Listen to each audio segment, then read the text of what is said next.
What are you doing with your life? You could be out there having a great time at some of the Tom and Dan watering holes or renting our Air T&D.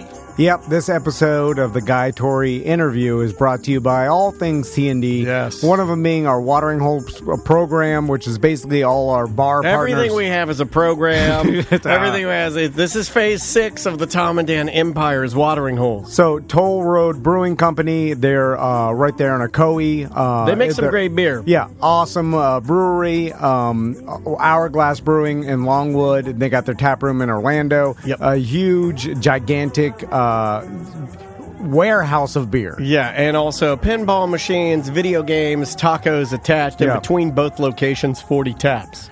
Cafe Da Vinci and DeLand, you guys, you and Sam were just out there for a little stranger. Probably the best local outdoor venue, unless somebody's got a better venue. I mean, Cafe Da Vinci's going to take the prize. The courtyard's amazing. It's super beautiful and great for a date night. Johnny's Other Side. And Best Johnny's burger in town. Filling station. Had a burger someplace else this week. Not good, but Johnny's Burger is very, very good. West End Trading Company, Celery City, and Sanford. Tons of great drinks. They got craft cocktails over at Celery City, and also food between the two of them. Tuffy's Bottle Shop and Lounge. Another good venue. This one actually indoor with an outdoor courtyard that has all kinds of good food, drinks, and house-made cider. Brew Tap House in Tavares. Don't know anything about that. Got nothing there. Tons of great beers at Brew. They've been watering hole for a while, so check those out. Also, our Air T&D.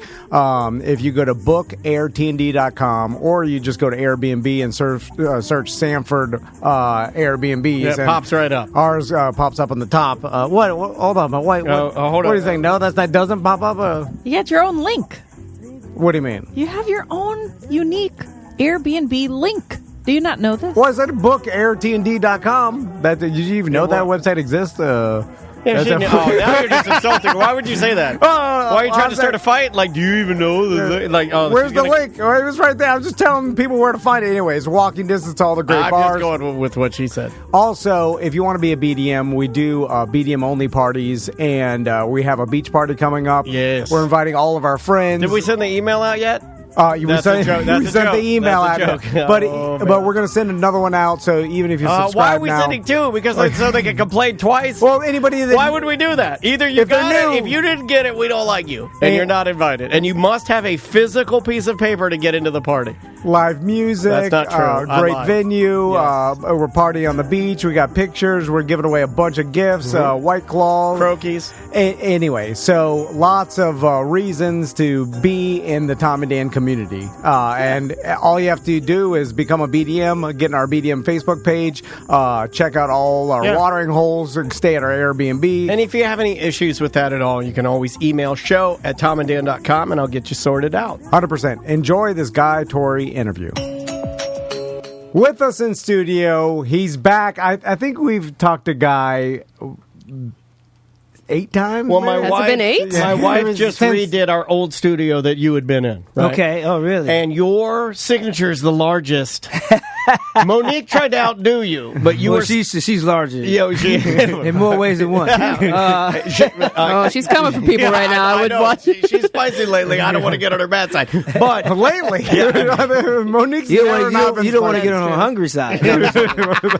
Monique is good people. We go way back. But you have the largest signature on the wall, and we left it. We just left it there. So my wife's now her new studio for her business has all been redone except for Guy Torry. Like you're still presented, but hey, Guy Torry's here. I made it. So, Guy, made it through COVID and made it through the Reconstruction. There you go. Indeed. Well, since the last time we had you on, your docuseries came out in February, and from what I've read about it, I mean, it's killing. Everybody loves it. I loved it. And except the Emmy board. No, I'm just joking. Really? We almost got a nod. We were nominated. We were up for the nomination. So we made it that close. Well, they tell you that? Yeah, because there's a whole FYC thing you go through. You go to these panels and things like that, and you pander. And but it was to be mentioned with they only had 10, and to be mentioned. Who in the that hell 10 beat you? we're going to fight them. It was really good. And the amount of stars, the amount of people that you don't regularly think would talk even in a documentary or a docuseries. I mean, you had, I don't want to spoil it, but I mean, you've got the biggest of the biggest in there. You know, you've got Chappelle and then people that have passed through here, like Earthquake was on there. Earthquake, Tony Rock. Tony Rock was on there. Your brother's in there. My brother Bob Saget, man, was able to get the interview before his untimely. And we killed him. We killed him right here in Orlando. Telling them. Yeah, it was. Yeah. And we were the show that everybody started interviewing, and they're like, because we were okay. It made its rounds. You don't know this, but all of our listeners know this. It made its rounds that we were the last interview that Bob did. Wow. Not true.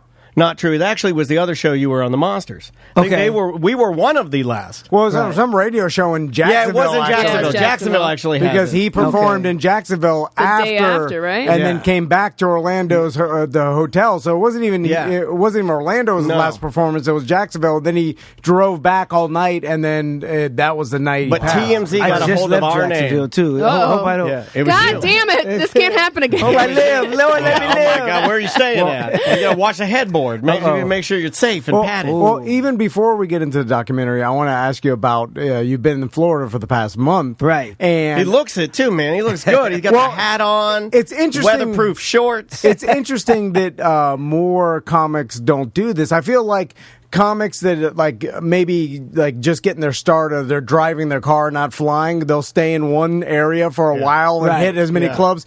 But you're like, why go back and forth every single weekend? I'm just going to stay in here, LA, right, and then hit Miami, Tampa, LA, Jacksonville. Yeah. So what is that something that you started doing in other places? It worked out this way. Okay, it worked out. I saw that I was going to be in Miami on some personal business. I was in Tampa the first weekend, and I had Orlando, right now. And I said, well, if I can get another city in, Florida, or, in between, and it was Jacksonville, fortunately came up, and I was like, I'll just stay the whole month in it's Florida. I mean, it's this beautiful weather. And beautiful people, and Well, not necessarily in August. Yeah. it was just summer storms. It's hot. And all the ugly people are here in August. This is our winter, August in Florida. It is our winter. This is the month that all Floridians don't go outside. Beats Mississippi. Yeah. That's true. You got beaches. True. It is always breezy next to the beach. It's a little cooler. But what did you do besides work? Did you take the chance to do any vacationing, any chilling? Work. Vacationing. All work. Did you watch the documentary? All he does is work. Yeah. The whole Work, documentary should be called, hey, this guy works. That's because everybody in the documentary was saying the same thing. Yeah. Like, here you are in Florida. You're describing this paradise you're in. You're dressed like you're partying, but you're not. You're writing jokes, coming up with a new concept for something that you want to do. So I'm doing a factory reset, man. You know what a factory reset is. You got too many apps on your phone, too many files on your computer. And it's like, man, just lately, man, it's just been, I got to go back to basics, man. Sometimes you get in this business. I've been in this business for 30 years. As a matter of fact, this week, 30 years ago, this week, I drove from St. Louis to L.A.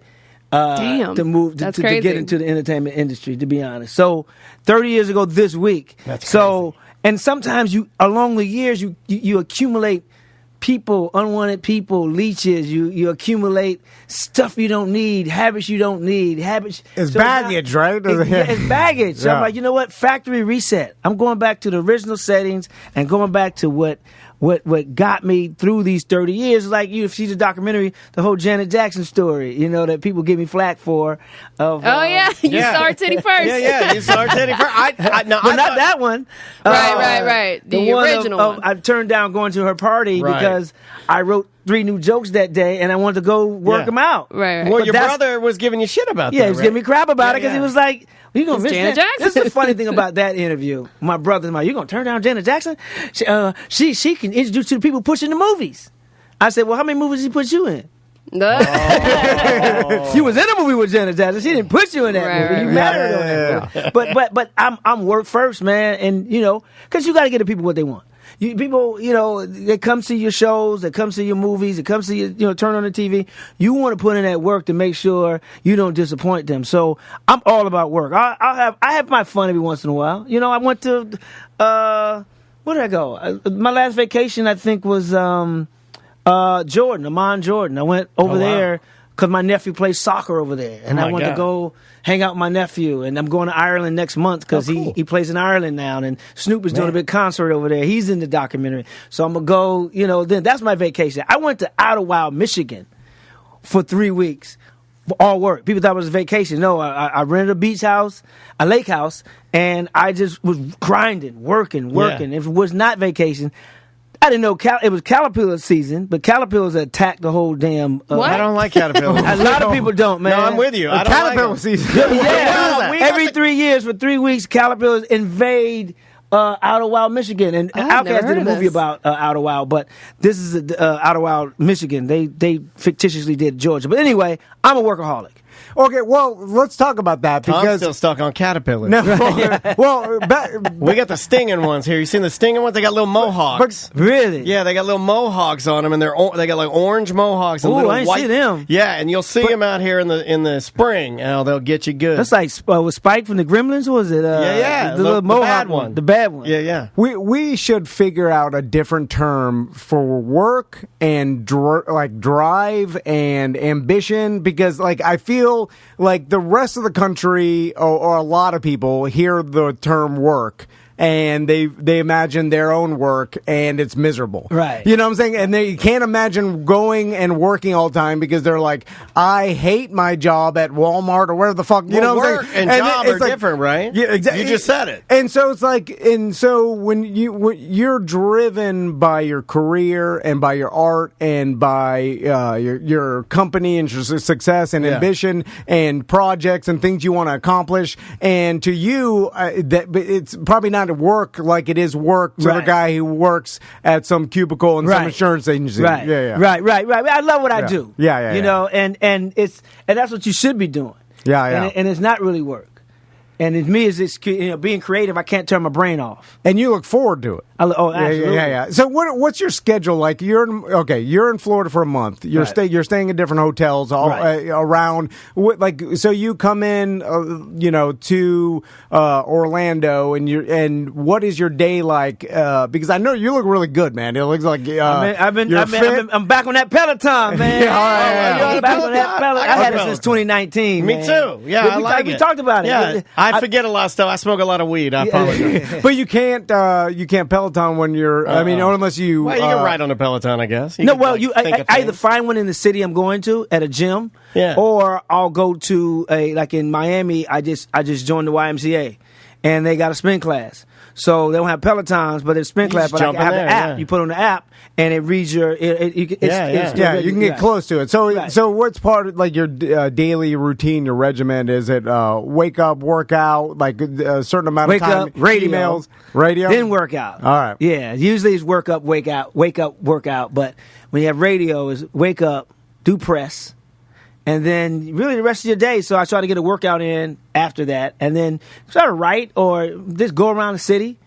And then be inspired by things. Be inspired by exactly. See, I need to do that. I can't get my workouts in the morning though for some reason. I like to work out in the morning because if I wait too late, it's not gonna happen. Yeah, you'll just it's not gonna happen. You'll just ease it. I like to do it first thing in the morning, but because I'm back on this new thing, this factory reset. Yeah. I got to get it in every day. So, Guy, I want to ask you this, and I was thinking about this a lot, and thinking about your documentary and Phat Tuesdays. Drop a bomb on him. Well, in the '90s and comedians in the '90s, as opposed to comedians coming up today in 2022, right? And I thought of this analogy, and you like sports, so love sports. I thought about this analogy with athletes, like football players in the '90s compared to football players today, right? And then you start looking at obviously you see the transition. They're becoming faster and more technical, and their speed is getting better and stronger, and the sports science is better.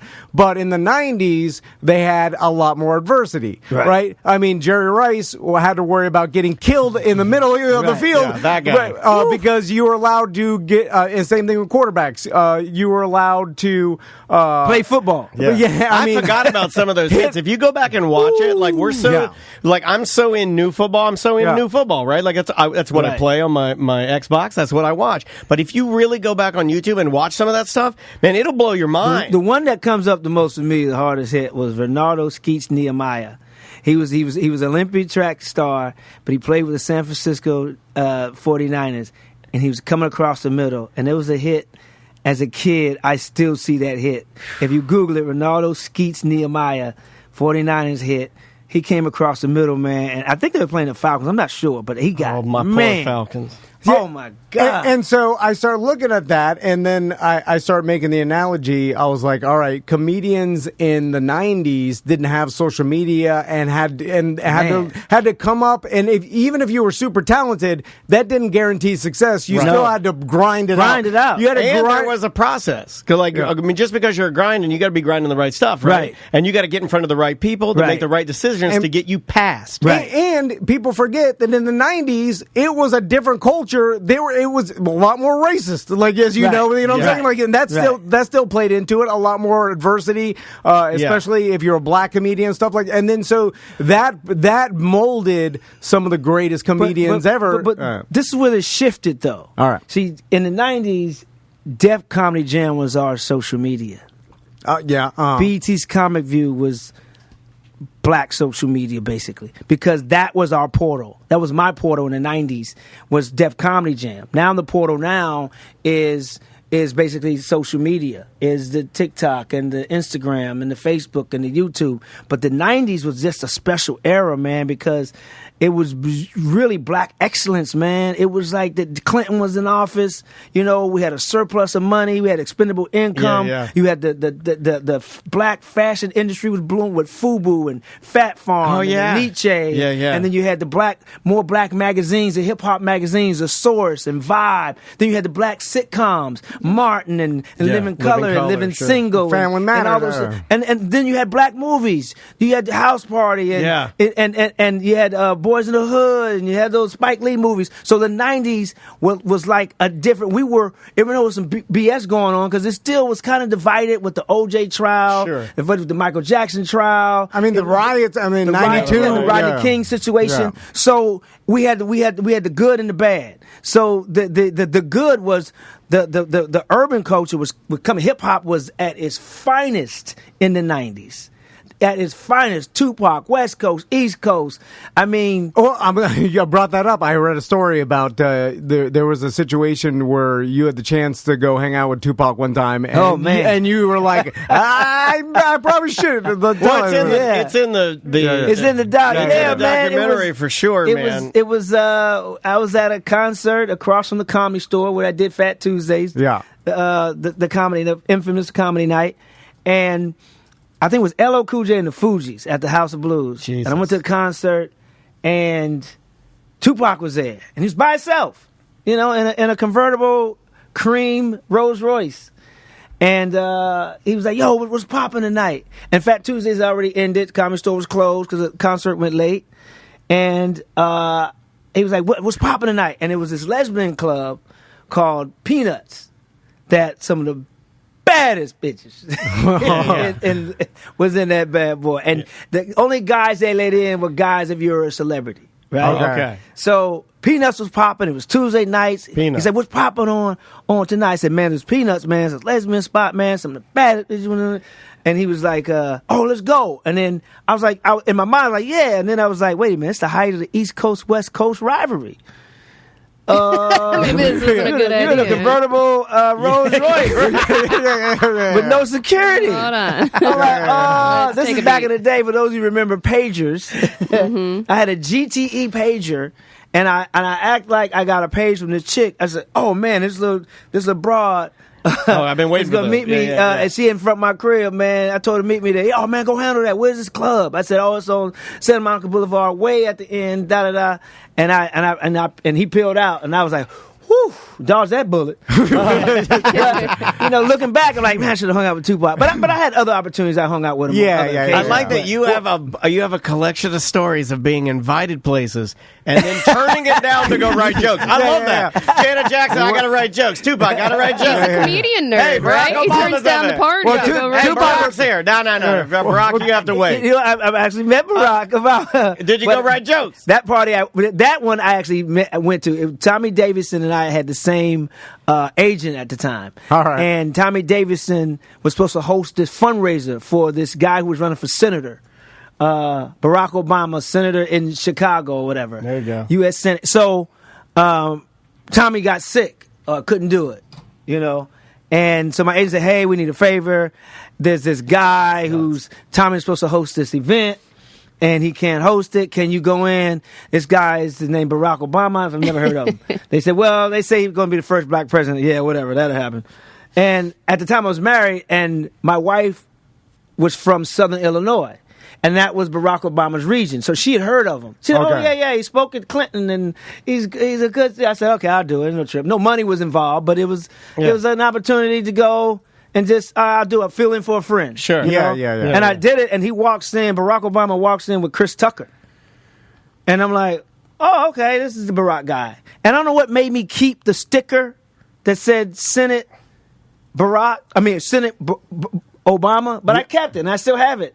Oh, that's Not knowing one day that he would be a two-time president of the United States of America, the first black president. You beat Tommy Davidson out. Making History X. Oh, man. That's funny. So with the Phat Tuesday documentary, once it came out, I saw the press about it. It's everybody's giving a rave reviews. What's been the media tour like promoting it? What's the next step with that, or is that chapter closed? Because we've talked to you for years about even preparing, 7 years ago when you were like telling us about it, like, hey, I'm getting all the clips and together. It made it better knowing how long you've worked on it, like knowing that, like, we met him when he was just collecting the stuff. Right. How do you find, like, that's what I was going to ask. How do you find all that old footage? Who has that footage of stuff from, like, so you have it. My mom is a hoarder. My dad was not a hoarder. So you have all those clips from the Comedy Act Theater and everything you held on to? I had some I had to search for, but a lot of the Phat Tuesday stuff, some stuff I did get rid of. I wish I wouldn't have, but a lot of the stuff I kept, and like my old lineups. I used to print the lineups out and had them. This is where hoarding is good, right? I know, right? We made a whole docuseries about it. We talk about hoarding a lot, like, because I'm obsessed with it, and I want one of our listeners to let me go through, like, his or her house, because I want the poop toilet, where they poop. They have to stand on the sink to poop in the toilet. Well, that's a different level. That's the end level. My mom was close. I want to My mom was a pizza box away. From them people, man. I'm telling you, we had to move her. We had to literally move my mom. And she was always a hoarder, but my dad kept it in check. But when he passed away, it went full blown hoard. She's a hoard. What, like the aisles and the pathways, the pathway to the computer. Yo, she could have opened up a Ziploc bag factory. She washes them out and saves them. Stop. Yeah, my mom used to do that. My mom would wash paper plate. Mom, we have fine china. My mom would wash out Ziploc bags. But was it piled up like aisles? It was getting there. Oh, okay. We had to rescue her like 6 years ago. I'm sorry. And then we got rid of a bunch of stuff, and then it got back that way again. Yeah. And we finally said, you know what? We're gonna move you into a new, because she's older now anyway. The house got too big for her. Yeah. After my dad passed away, so it was like, Jesus pictures in she had every ethnicity of Jesus in that damn house. I didn't know. It's like hedging your bets, I didn't know. I knew Jesus for everybody, but I didn't know it was there's an Asian Jesus. There's a gay Jesus. There's a Jesus with a black Jesus with his shirt off and he's a white Jesus with dreadlocks and his pose. We were obsessed with black buff Jesus. Yeah. But they got an ex-con looking Jesus, with and then they got the gay one. Yeah, He's right. Holy Jesus! You've been at the flea market. They got all the of They got Jesus. the white Jesus with the blonde hair and blue eyes. Were the Jesuses hung up on the walls, or were they piled up? They were on everywhere. My mom and now come on, man. Respect for Jesus. You're not gonna leave him on the ground. Right? Yeah. You don't leave Jesus. That's Jesus. You put Jesus on the they wall. Got crosses with one arm broken. Jesus is hanging by one arm. Like Mom, you get. That's cool, Jesus. Yeah, he's just chilling. Banksy's holding a balloon. You know, he's got so many roads. We grew up Catholic. Yeah. So I was an altar boy for 10 years, untouched by a priest. Did you have to get like a therapist because you go through because you can't just throw the stuff away because they get attached to it. Yeah, you have to part with each. This is what we Jesus. did. This is what we did. Okay. This is what we did the first time. We sent our mom to Atlanta on a vacation for 2 weeks. This is smart. And we went in. We didn't tell her shit. Oh man, this is like that. Dude, this is traumatizing for her. Here's the thing. This is what they do. Extreme house makeover. Right. They send their family Right. away. Yeah. But we went in and we did work. But here's the thing: we organized. We threw away a ton. Literally, it was a ton. It weighed a ton. Oh my God! So we had to take it to the dump and they weigh it. Yeah. So we got rid of a ton at the dump. The other stuff we gave to my dad's old stuff. We gave to the veterans home. Yeah. His old clothes and stuff. Yeah. And we gave to women's shelter some of her old stuff she couldn't wear anymore. She ain't fitting in that dress anymore. Your ass is too big, man. And so we gave a lot of stuff away, and we threw a lot of stuff away. Then we took stuff to the dump. So that was it. And then when she came back, now we were afraid. 3 things was going to happen, right? She was either going to love it, hate it, and have a heart attack. Yeah. Or throw a root on us. My mom is from the South. Was she gonna put a curse on you or something? Yeah, we were scared. Yeah, my mom. What is that? A juju? Yeah, mojo. If I disrespect it, I'm gonna get it. No, she got spells. I'm just saying. She's Catholic. She speaks in tongues. My mom is strange, but I'm telling you, things happen and people have disappeared when she goes to the closet. Well, did she freak out? She freaked out, but didn't and kept it calm. We know she was relieved because we knew she couldn't handle it. Probably just got overwhelmed. She was overwhelmed, but my mom is too prideful to say anything. My mom my brother Joe gets the ego, the arrogance from my mom. My mom, I told my mom, I said, "Mom, you really arrogant." You know what she said to me? I'm not arrogant. I'm spiritually bold. Hold on, that's a T-shirt. What is that? I could sell 100 of those to old white ladies and black ladies. So when she turned 80, she'll be 85 this December. When she turned 80, I named her.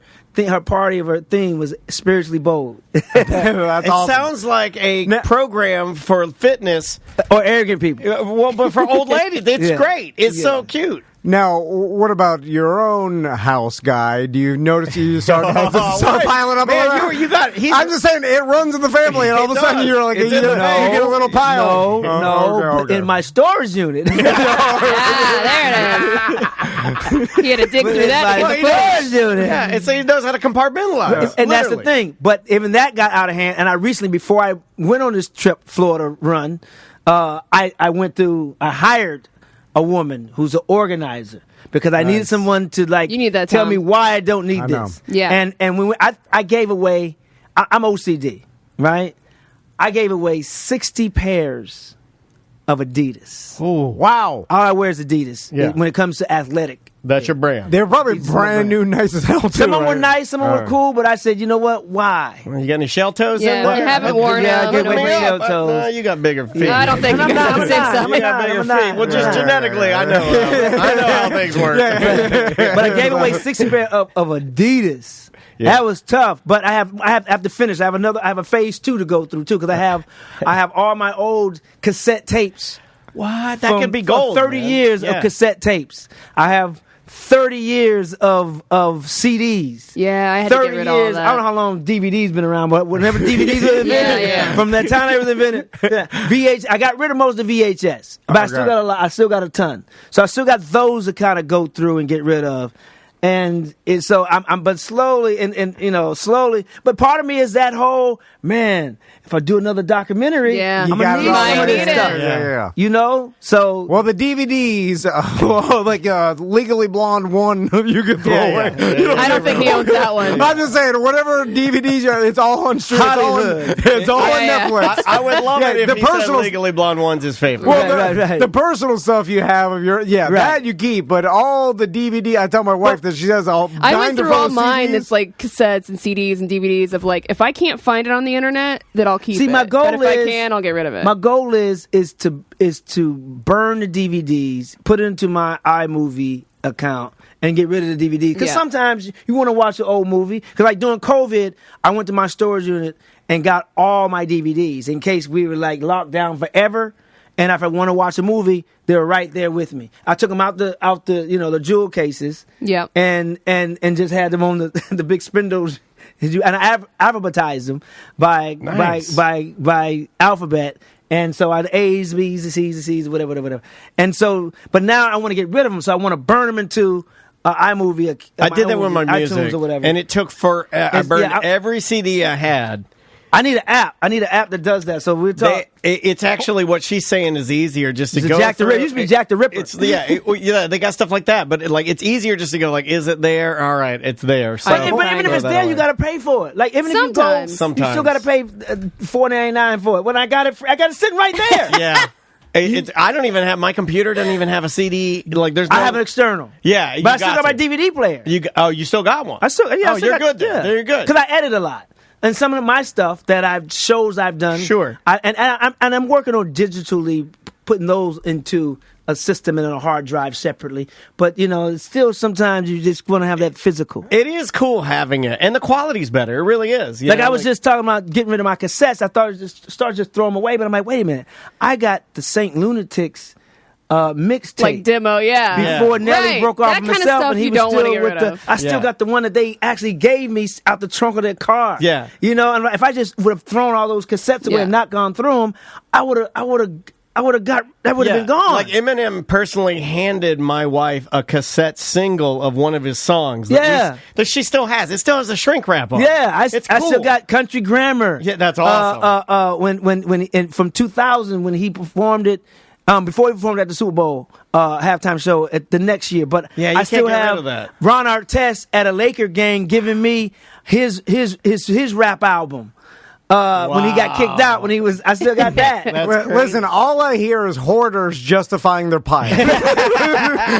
As this guy's talking, his garage is full of trash. Well, you know what I just thought of? Okay. Ask him about the paper mache doll in his garage. It's been living there for 10 years. But that's lazy. That's my wife. Doll. My wife's a hoarder. That's not me. Anyway, you know what I just thought of? But you were one. You know how I enable. But I just thought, like check cashing places get a bad rap for being like predatory and like they do. Opening up in neighborhoods and like you're taking advantage of poor black people.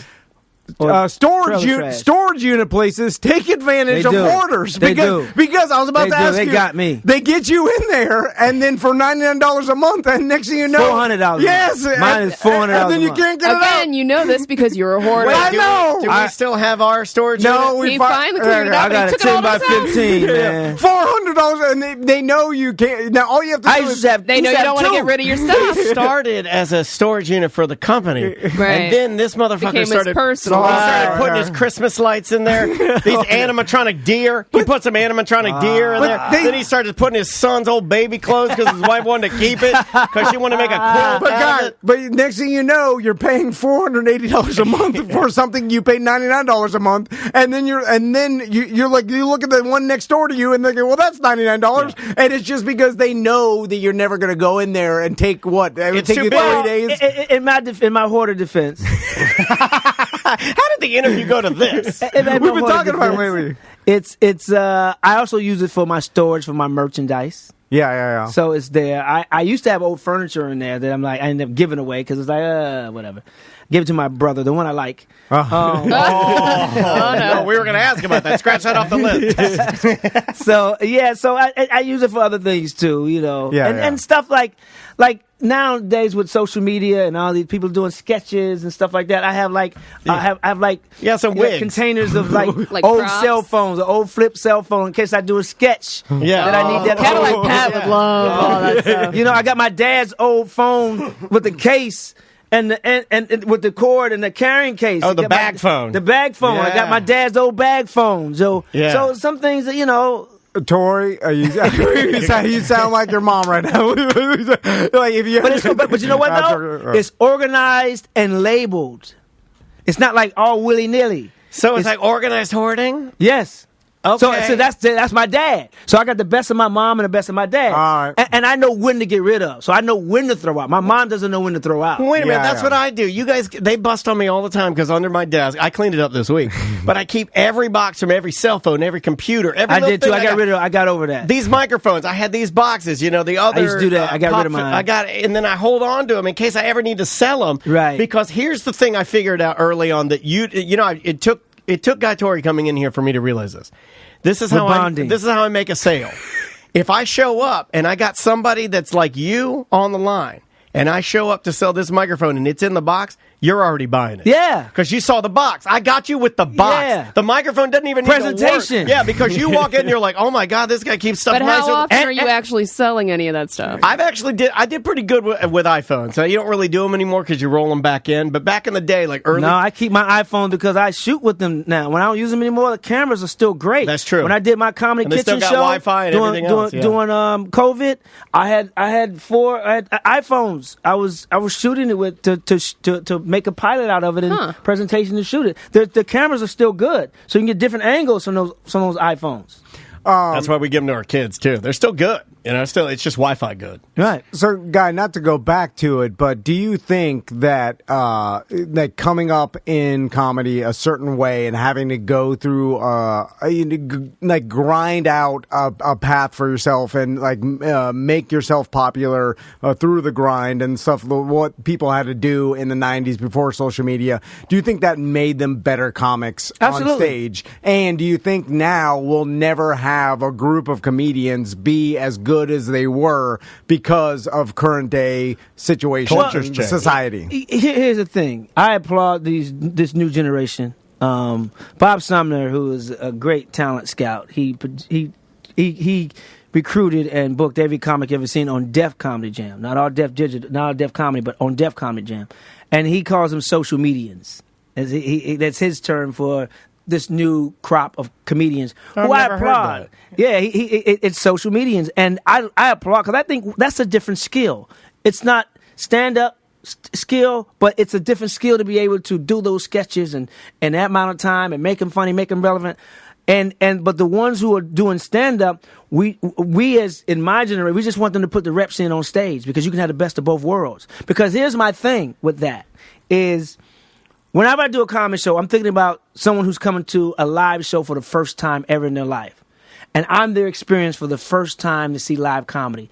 I put pressure on myself to do a great job so that we can have a live customer forever. Yeah. So next week they can come back and see Tony Rock or Gary Owen or Tony Roberts or, I want them to keep coming and see live comedy because I've been to some of those shows with some of the social medians and they suck. They're not great on stage. And I've seen people get up and pop up like toast and walk out. Yeah. So and that could have been their first experience of a live comedy. Now we've lost a live customer forever to live stand-up comedy because that's their first time experience. Oh, this is what it is? I might as well just watch it on my phone or watch it on my iPad. Right. So that's the only thing is like if you're going to do stand-up, get on stage and put those reps in. You can't get better at stand-up comedy without putting in the reps. Every situation. I put myself in situations to lose so I can win. And going in those hood rooms. You go in those hood rooms, you got gangsters. In the 90s, had Crips and Bloods. So you got to be able to make them laugh, not piss them off, and even when they're heckling you, and get out there with your life and dignity and pride and ego intact. Well, so follow me here with the social media comedians nowadays. Social medians. Social comedians, they're promoting like, hey, I'm going to be in Orlando at the Improv. Come see me. And their fans are going to see them. Yes. So essentially, they're performing in front of their own fans, which I feel it's a little more closed circuit. Doesn't sharpen your skills as much as if, like, for instance, you talked about this on the documentary, like Phat Tuesdays. Like there were comedians that were afraid to perform in front of those crowds because the crowds could be harsh on you, and they were scared of it. That's why people gave so much credit to Bob breaks Saget. It down in the documentary. Yeah. He pretty much breaks the crowd down. So that will make you better than performing in front of your own audience that already knows you. You got to build an audience, right? And it's funny you say that because when I talk to young comedians a lot, it's like if you're on the road a lot as a comedian, you can be jaded by that because when I do my shows at the Improv, most of the people in there are Guy Torry. I hate the word fans, but they come to see me. Yeah. They like my brand. They know you. Sure. They've seen a few you, new people. But the majority they like what I do. So it's a home game for me, right? Yeah. Right. I don't perform in LA a lot because I'm never there, right? So when I go back to LA and perform, it's a different energy because you're just going. You may not be advertised, so you're just going up on a random night. Sometimes you're advertised, but it's like the same day, so you're not going to get a whole horde of people. You're going to get people who may not be your fans. So it's and then you're not the headliner. You're on with other comedians who are just as funny or famous or more funnier and famous than you. Right. Yeah. So you're kind of like, it humbles you. Yeah. It humbles you when you go back to LA or I'm sure New York, because it's like, okay, as a headliner, I'm the star. Yeah. But when you're in LA and you're in New York, you're just one of many. Check your ego at the border because you're just one of many stars. And that happens to a lot of young comedians who are the mayor, so to speak, in their town. They're the man in their town or the woman in their town. They're big fish in a little pond. And the city loves them. And they come to LA with that same mentality. And they get humbled real quick. And you can see the soul that's left their eyes and their bodies because they get bombed. Or they're scared to go on stage because it's not a home game for them. It's like playing in Philly or Detroit or Oakland. But that makes you better, But it does make you better. And I feel like the social and how you handle it makes you better. But the social medians now, like they can opt not to do that, where that wasn't a choice back in the day. You had to do it. That's like saying skipping leg day. I'm not going to do legs today. So now I'm just going to work on my arms. So now you're built like a rooster. So now you're like, hey, this is uncomfortable, so I'm not going to do this. Like, this is harder, so I'd rather just stick to selling out a venue that I booked through my own audience and get it up there. And therefore, I'm wondering if a generation of that fully formed. I'm wondering if generations of that are going to dilute how strong comedians can get. And then you do a special, and the people who weren't your fans see your special, and you didn't get them because you didn't put yourself in situations to fail. Yeah. I put myself in situations to fail so I can win. Yeah, 100%. I do it all the time. I'll go play a hard room, a very tough crowd, because you got to be battle tested. You got to put yourself to those situations. Roseanne Barr, years ago, went and did Showtime. Went and did the Apollo Theater in Harlem before white people started moving to Harlem. Yeah. She went and did the Apollo because she said black audiences are honest. And they're going to let me know if I'm funny or not. And you have to do that. Otherwise, you're home game every time. And you got to put yourself in those situations to where by the way, she was a tough ass bitch. But like think about all the stories. She still does what she wants, I guess. I mean, I didn't follow much of her after the show got canceled. The political thing, I don't want to get involved in that. Right. Like, think about the mentality to go out and sing the national anthem shittily. She was trolling. Yeah. Gives no fucks. And then, that's fucking ballsy to do. Ballsy is just crazy. And we as comedians are crazy. We're dark, twisted individuals and inside. We're fucked up. We do comedy to mask our dark situations on the inside. This is all a mask. You look at the Will Smith situation. Yeah, right? okay. I was going to ask you about that. Will Smith. Have we turned on him as society? Have we said, man, we don't think you're genuine anymore? That was a bitch move that he did. Yes. He's not. He's still one of my favorite actors. As professionally, I think he's the roles he's taken when he's done, I'm a fan. Yeah. Right? Yeah, but I'm course. also a fan of Chris Rock, who's one of my favorite comedians. And that night, it hurt like hell that happened because two of my favorites, going at each other. Did you watch it live? I watched it live. Yeah, I watched it live too, and I will say it was it hard. fucked me up. It was hard to watch. Did you thought it was a bit at first, like everybody I else? did. Like, I did at first, Well, and you then know these guys. Like these are Yeah, people you know. and I'm So like- what are you thinking? I'm like, what's going on? And I'm like, what the hell is going on? And then it when I started looking at it, I'm like, that was As soon as Chris Rock said shit, I was like, oh, this isn't fake. But I thought he's not cursing on I stage. still thought it was just it was a Will bit that Smith got off the what he did was here's my humble opinion of the whole situation. And you're Right? in that lane, so Right. this makes more sense to me. Yeah. It was a bitch move. Will ain't no punk. I think comedians are dark individuals on the inside. Our comedy, our tomfoolery, our fuckery is our mask. If you read Will's book, he had a very dark upbringing, right? And his goofiness and his jokes was his mask. He's wired like a stand-up. He could have done stand-up and done very well at it. Yeah. But he didn't. He chose to do it in his acting and in his music. So he's from Philly, he's no punk. But so that Fresh Prince of Bel-Air was all his mask. If you look at the new show, Bel-Air, that's closer to the real Will Smith. It's a dark show too. That's closer to Yeah. the real Will Smith. You can only pretend for so long, Yeah. right? And this is my own humble opinion. He may be like, "Oh, that's all bullshit," but I, and outside looking in, because I've been knowing Will forever. I mean, we're not buds. We don't call him up and go have a beer. But when I was a PA on the Martin Show, a production assistant delivering scripts, when I had to deliver scripts to Tisha Campbell's house, Will would be over there. Will and Jada and Dwayne Martin, they'd all be there cracking jokes, playing the dozens, and Tashina Arnold, they'd all be joking and laughing. So Will's a jokester.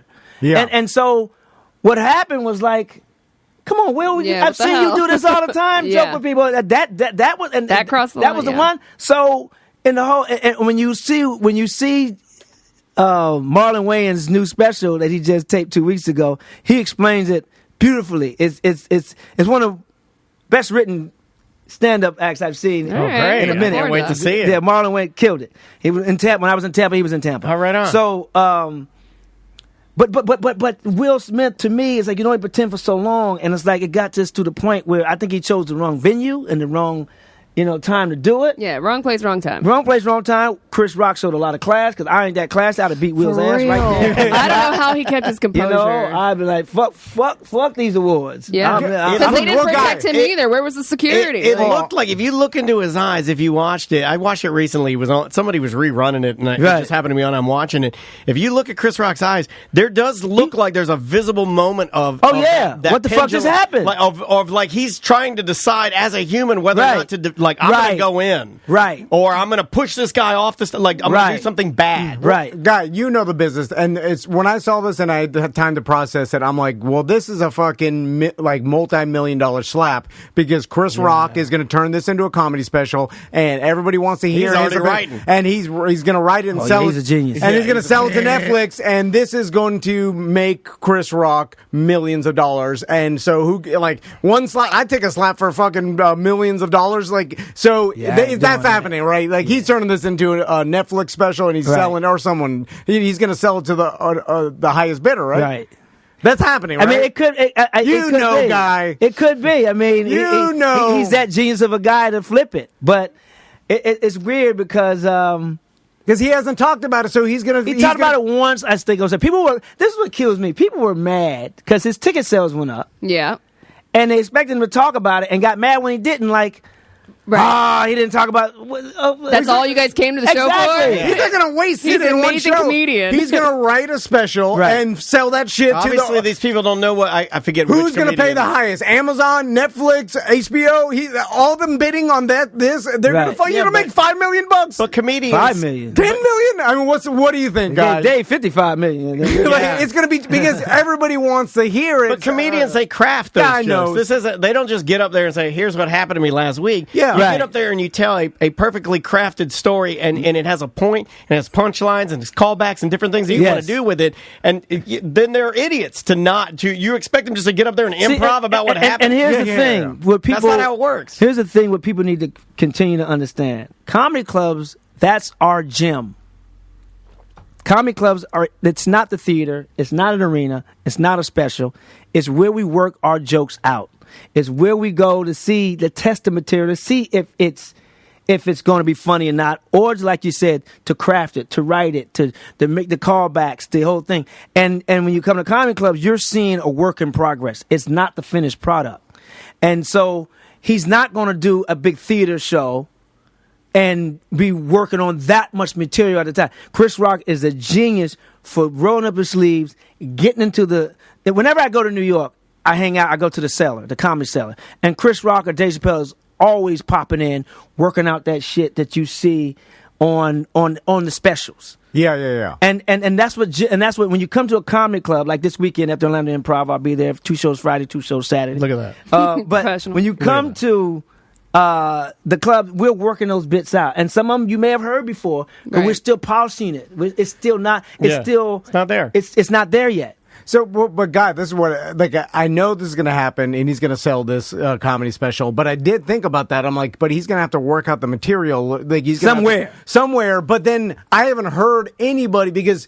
If he was working out that material, someone in the audience would talk about it and it would be reported.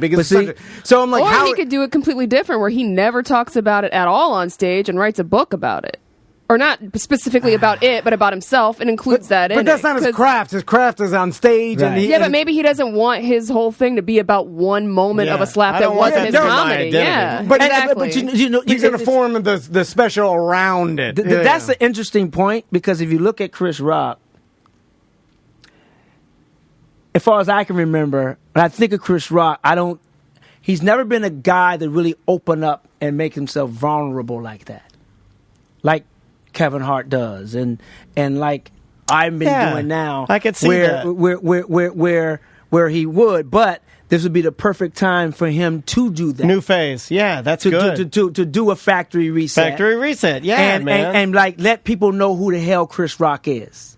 And that would be a great epiphany. It's disarming and very vulnerable, and just very vulnerable, because usually he's the bully on stage. Yeah, he's coming at you. Yeah, he's coming at you with politics. He's coming at you with situational What's first special? Stuff. What was the big one that bigger and blacker? Yeah, Bigger and Black. Like, wasn't first, but it was one of the ones that really like launched. But even the album cover was like, bam, coming at you. Yeah, and this made him. It's almost like Tiger Woods in a way. He was invincible because he was the bully, and not in a bad way, the bully on stage with boom, boom, boom. He's definitely confident. And then when Tiger Woods got caught cheating, it made him vulnerable. And now it's like you saw his eyes were different. His energy was different. That's the first time I noticed that he humanized him. It humanized him, but humbled him at the same time. It did. So with Chris Rock, I think this humbled him a lot, and I think it would be a great time for him to start being more transparent and vulnerable, and become a different Chris Rock, because he did it before. When he left Saturday Night Live, Chris Rock basically really kind of lost his audience a bit. And the story goes, from if I can remember, he went on the road, and we had the same agent at the time. All right. And he went on the road and didn't care about what hotel he was staying in, limos, none of that. He just went on the road with his laptop and his newspaper and just grinded. And just got in the clubs and just rolled his sleeves up and just grinded. And then he did a show. He did a show, and this young comic opened up for him. Up-and-coming comic opened up for him and blew him off the stage, because that comic had an act. Chris Rock had jokes. And that comic was Martin Lawrence. And so after that situation, from what I understand, he went and got in the gym, the comedy clubs, and just hammered out his act. City after city, night after night, writing, popping in, popping out. And then it just so happened that at the same time, I think Clinton was running for office, and Bill Maher was doing his show before it hit HBO. Politically Correct. Yeah, I did it a few times. And he did The Man on the Street, and Chris Rock was doing The Man on the Street and was funny as ever, and the material had changed. He had changed. So he's used to changing, his evolving and becoming different. This is a great time for him to do that with this Will Smith situation. So when do you think the special comes out? It may come out in 2023. Because he's on the road now. Yeah, he's on now. He just rolled through here. And he's always popping into. When I saw maybe 2 months ago, I was in New York and he popped in, and he told me, he said, "Man, me, Dave Chappelle and Kevin Hart thinking about doing something together." And I was like, wow. Lord. And they did a couple of shows, but that tour like another stupid. Kings of Comedy type situation? Sort of that, yeah. I said, man, can I host? It would be a host. I could see it could be a stadium tour, for sure. Right? That would kill. That'd be the biggest one. I mean, Camping World, it was 80,000. They could probably do 2 nights. 2 nights, if they wanted to at different stadiums. I mean, that's absurd. Like it is absurd. 80,000 people you're doing stand-up comedy in front of. That's insane. I mean, it's not great for comedy, but I go to it. Right. It's not going to be the funniest because of just the atmosphere. The jokes will be great. The energy, the atmosphere, to say that you were there, to get to that Woodstock. Exactly. I saw Guns N' Roses. It was good, but it was a spectacle. It wasn't the Roxy or the Whiskey A Go-Go, the small intimate clubs in L.A. on Sunset that you see these, the intimacy of you can feel the spit coming from on your face because you're that close to You them. want that. You want that. Yeah. The different characters. But you want that $5 million a show, though. Or whatever the number is. They fuck some intimacy for $5 million. A show? You've got these different characters within like your universe of Phat Tuesdays. Not to jump back to it, and one of them always jump back to it. That is mentioned just a tiny bit, but it made me laugh. I'm driving around this morning listening to it, and it was Cherry Popper. Oh, yeah. And so in my mind, I'm thinking this almost reads like a sitcom, right? Where you guys live together and you're trying to like in the point of the sitcom is you and your friends are trying to get this comedy thing off the ground, right? Where you got this character of Cherry Popper who is a stripper. He's a male stripper. And was he a roommate of yours? No, well, or how did you? Because you were using him to get ladies to the club, to be a right? bouncer. When I first got to L.A., my older brother Joe had already been in business, already had success with Def Comedy Jam, the movie Poetic Justice, and all that good stuff. And I moved in, so I was, living with my brother. And he had a frat brother who was a stripper in St. Louis who ended up moving to L.A. to pursue a strip career in L.A. I love the idea. I like this. And the dude, man, it was funny because we lived in a split-level townhouse. And so, the bedroom's upstairs, and he slept on the couch downstairs. But it was a half closet, about a half bath on the first floor, and that was his closet. In his class, we kept his little stripper outfits, man. and it was funny because it was like this dude. He took his. I mean, he would be practicing in the mirror, man. It was strange, but it was my brother's frat brother. My brother's in Omega Qs, Omega Psi Phi. So it was frat brother, and they fraternity stick together. Cherry Popper, yeah. That is. So I was like, yo, I'm doing this comedy night. Hey, man, I can use somebody to play the music, cue the music, And you want to make some extra bucks? He's like, yeah. So, and then I was like, wait a minute, he can bring bitches to the show. Yeah, he can.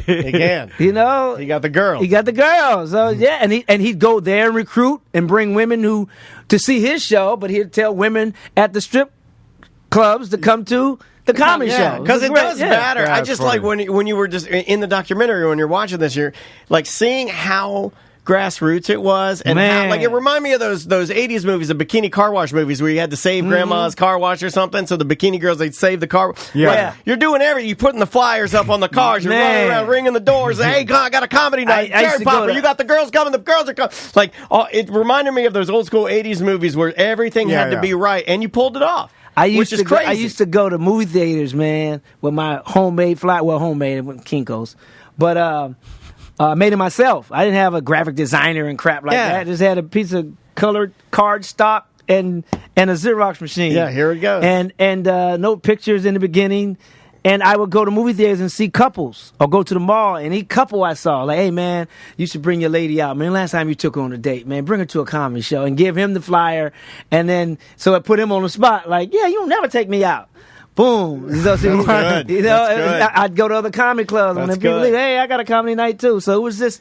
Guy, you're a hustler. Like now, I'm a hustler, baby. But you know what the equivalent to that is in 2022, tweeting it out. Yeah, you know, and which is so lazy. Which is good. The same. It's not the same. But I do both. I'll still. No, I know. I still don't believe.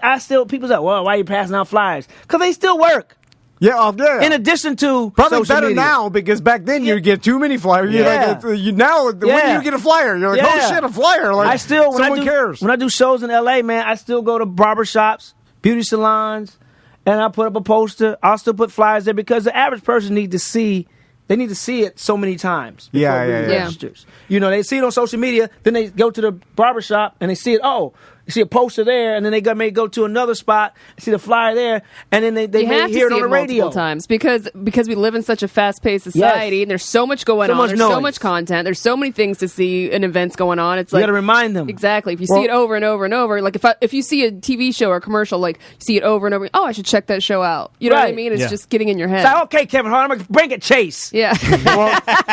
Guy, I'll check out your XM Sirius satellite radio channel. Kevin. You are a grinder inspiration of mine, and the fact that you've done it for 30 years and you you're come up still in conversation, we're like, well, we got to work hard, and you're man. not slowing down at all. Like you're still like so. Factor reset. I'm going. It's impressive. Harder. I don't want to say grinder and harder in the same sentence, but I won't get a wrong message. But I just believe in my mom and dad and still work, man. Work ethic. My mom worked so many jobs. My dad couldn't retire. He retired, get bored, go back to work.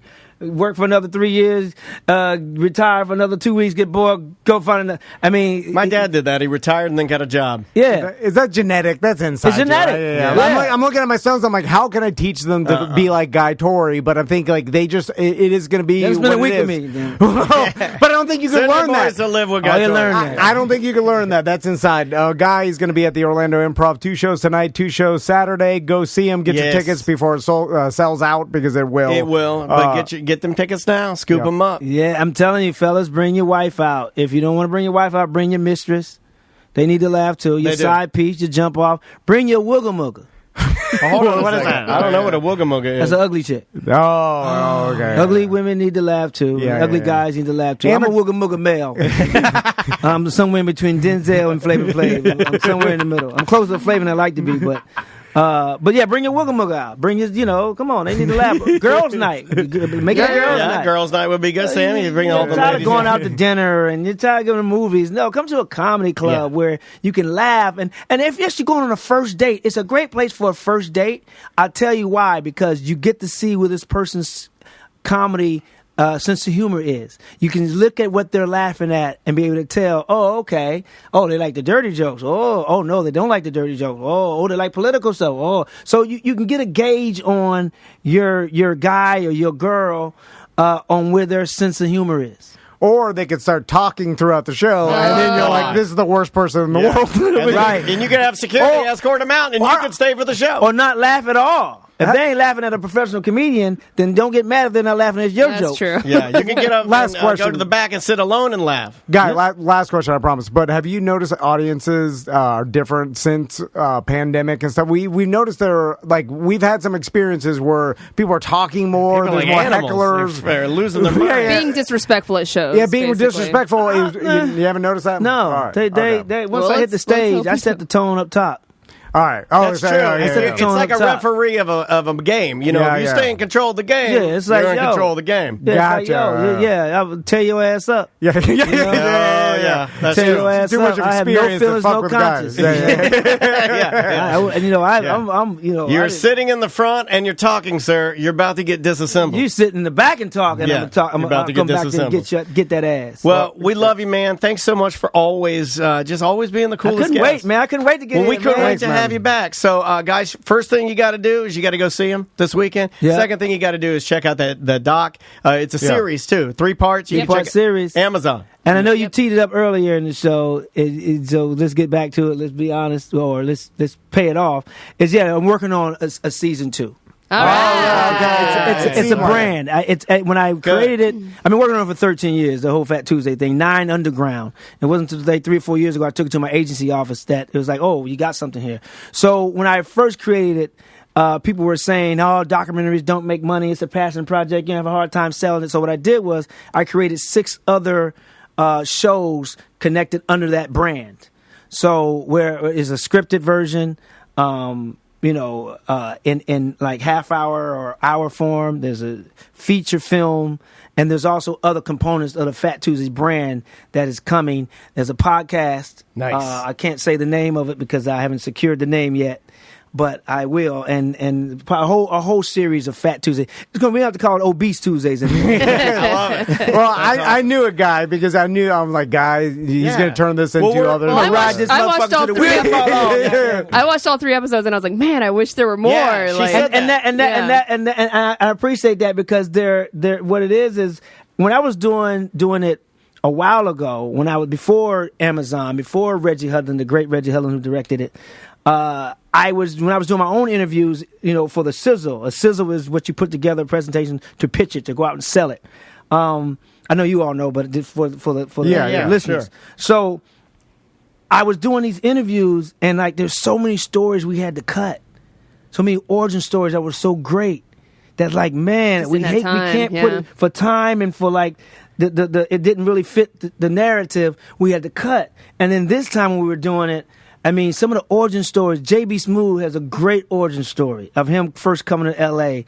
And it was so long and so funny, but we couldn't use it. Right. Lunel has a great origin story. Oh, gosh, she was funny. Just a little clip she played in there. Flame Monroe, the transgender comedian, had a great origin story. That's awesome. So all these Cedric the Entertainer, so they have these origin stories that kind of like ended up on the cutting room floor.